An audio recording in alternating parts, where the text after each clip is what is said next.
सोने के चौकिया पर बेटी हो कवन बेटी ढरेली नैना से लोर।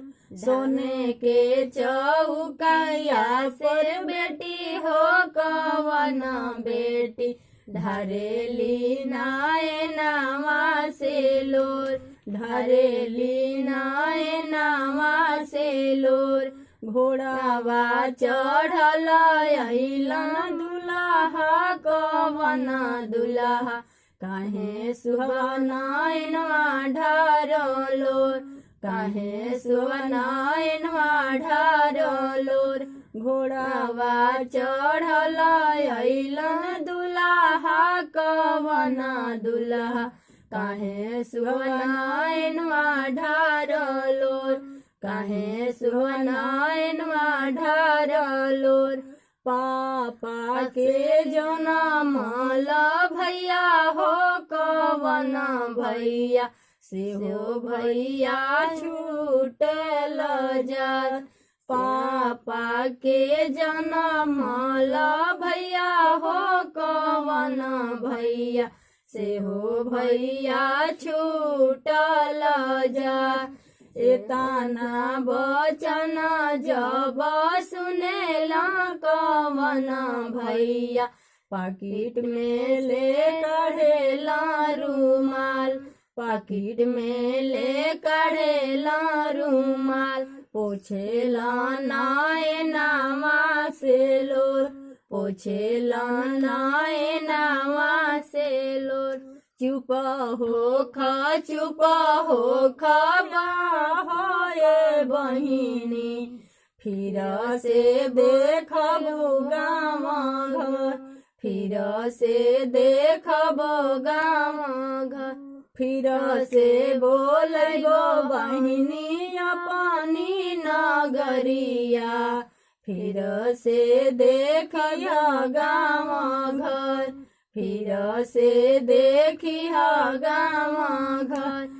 चाचा के जनम भैया हो कवन भैया से हो भैया छूटल जात। से हो भैया छूटल जात। एतना बचन जब सुनेला कवन भैया पाकिट में ले कढ़ेला रुमाल। पाकिट में ले कढ़ेला रुमाल। पोछेला नैना से लोर।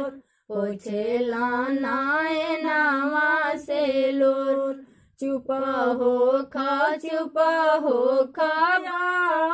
ये बहिनी फिर से बोलैब हम नगर। फिर से बोलैब हम नगर। फिर से बोलैबो बहिनी अपनी नगरिया। फिर से देखिया गाँव घर। फिर से देखिया सर। सोने के चौकिया पर बेटी हो कवन बेटी ढरेली नैना से लोर। ढरेली नैना से लोर। घोड़ावा चढ़ल अइला दुल्हा कवन दुल्हा काहे सुहानवा ढारलोर। काहे सुहानवा ढारलोर।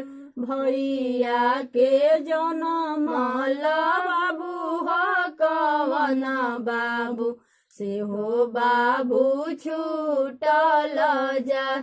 से हो बाबू छूटल जा। एतना बचन जब सुनेला कवन बाबू पाकिट में ले कढ़ेला रुमाल। पाकिट में से कढ़ेला रुमाल। पोछेला नैना से लोर। पोछेला नैना के लोर। चुप हो